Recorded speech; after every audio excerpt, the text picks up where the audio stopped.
আসসালামু আলাইকুম। সারাদিনের বরকত চান? ঘুম ভাঙ্গার পর নবীজির এই 4টি কাজ অবশ্যই করুন। কখনো ভেবে দেখেছেন কি, ঘুম থেকে ওঠার পর শরীর ভালো লাগে না, ক্লান্তি লাগছে, বালসিমি ধরছে, যেন সারাদিনের রহমত আপনার থেকে ছুটে চলেছে। অর্থাৎ দিনের শুরুতেই আপনার থেকে রহমত চলে যাচ্ছে।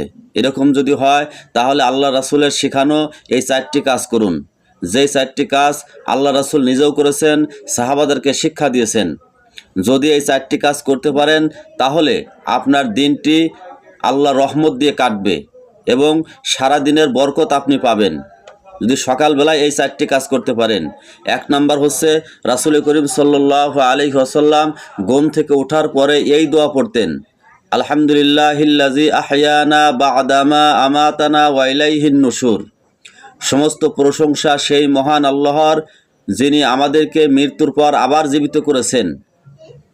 ঘুম একটা সাধারণ মৃত্যুর মতো, যেই আল্লাহ তাআলা আমাদেরকে পুনরায় জীবিত করেছেন, এই জন্য আল্লাহর শুকরিয়া আদায় করা হয়। এই দোয়াটা যদি পড়েন তাহলে আল্লাহর বরকত আপনার উপরে নাজিল হবে, অর্থাৎ সারাদিন বরকতে কাটবে।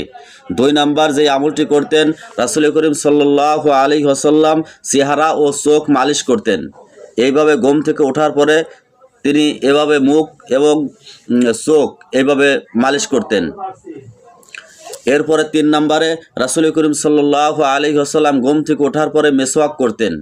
যদি আপনি মেসওয়াক করেন তাহলে সারাদিনের কল্যাণ আপনার উপর ধাবিত হবে। মেসওয়াক করা সুন্নাত, এর অনেক ফজিলত আছে। প্রিয় ভাইরা, 5 ওয়াক্ত নামাজের আগেও যদি মেসওয়াক করেন আপনার নামাজের সওয়াব অনেক বেড়ে যায়। 4 নম্বরে নাকে পানি দিয়ে ঝেড়ে ফেলা।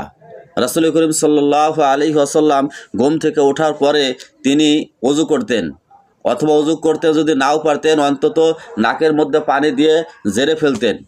এতে কি হয়, রাত্রিবেলায় যখন বনি আদম ঘুমায় থাকে তখন শয়তান নাকে ছিদ্র দিয়ে ঢুকে যায়।